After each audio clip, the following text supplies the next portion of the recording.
Boggus's Chicken House number 1. This time we must go in a very special direction, said Mr. Fox, pointing sideways and downwards. So he and his 4 children started to dig once again. The work went much slowly, yet they kept at it with great courage, and little by little the tunnel began to grow. Dad, I wish you could tell us where we are going, said one of the children.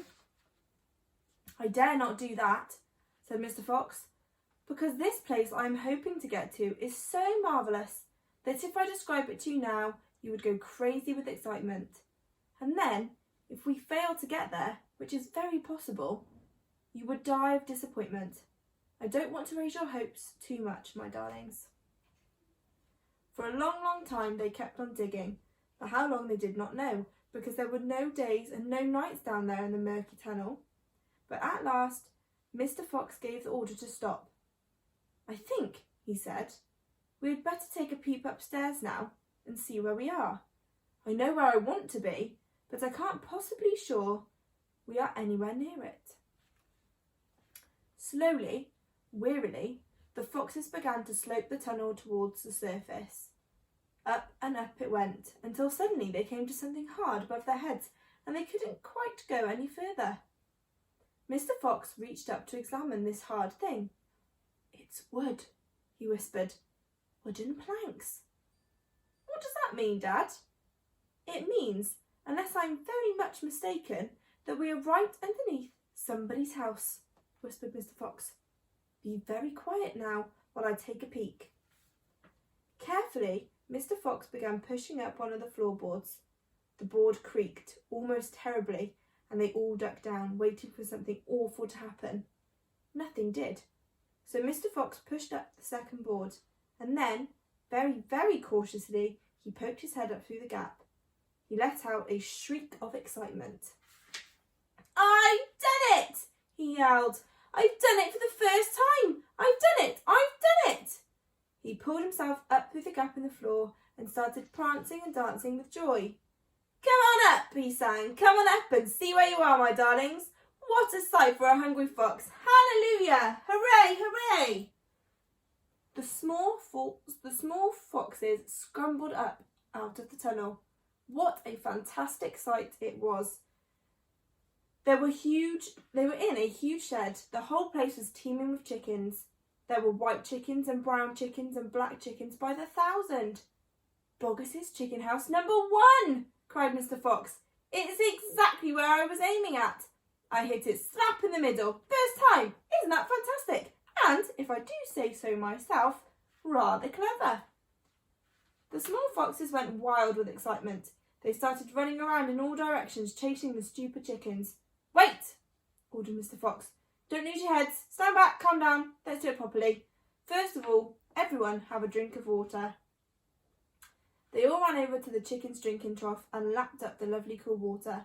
Then Mr. Fox chose 3 of the plumpest hens, and with a clever flick of his jaw, he killed them instantly. Back to the tunnel, he ordered. Come on. No fooling around. The quicker you move, the quicker you will have something to eat. One after another they climbed down through the hole in the floor, and soon they were all standing once again in the dark tunnel. Mr. Fox reached up and pulled the floorboards back in place. He did this with great care. He did it so that no one could tell they had been ever moved. My son, he said, giving the 3 plump hens to the biggest of his 4 small children, run back with these to your mother. Tell her to prepare a feast.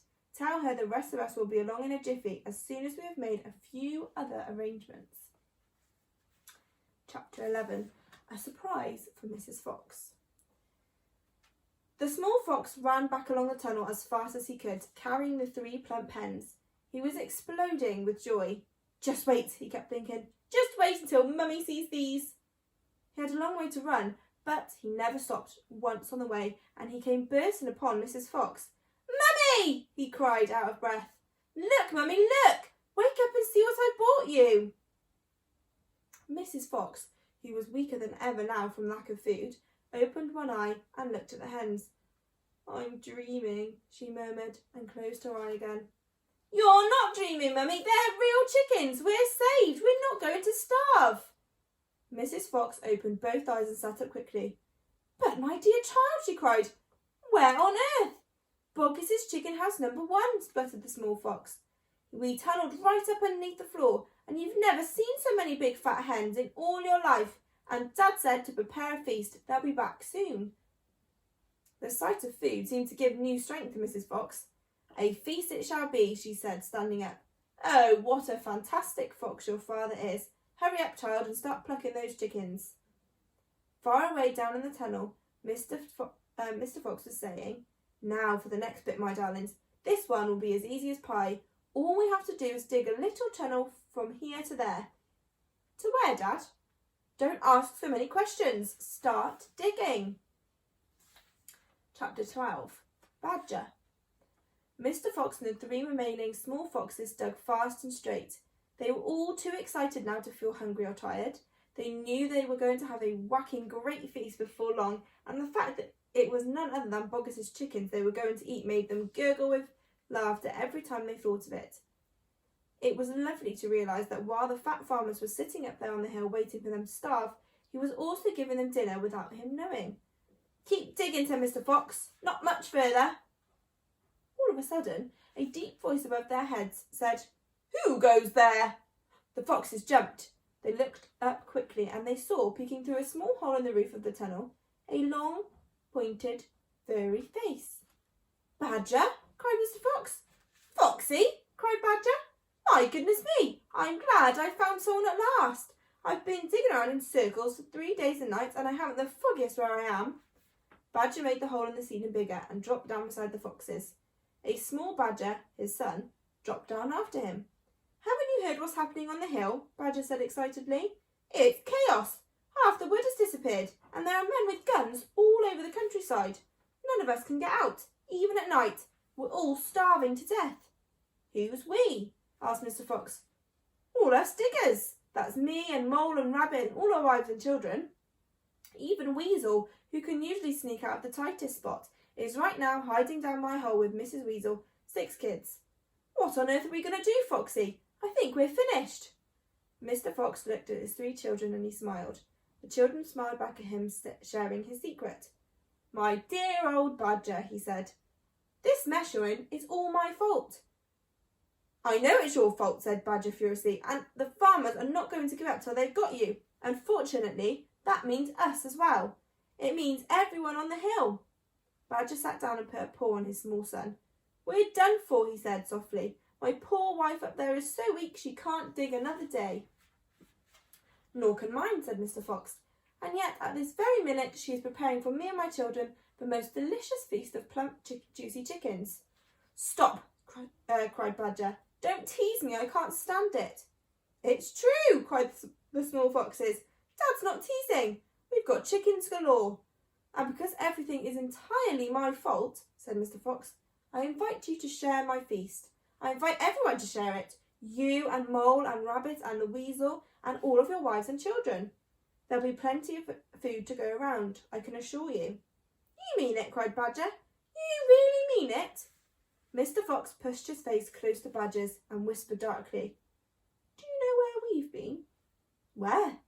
"Right inside Boggis's chicken house number 1. "No." "Yes, but that is nothing to where we are going now. You have to come just at the right moment, my dear Badger. You can help us dig, and in the meanwhile your small son can run back to Mrs. Badger and all the others and spread the good news."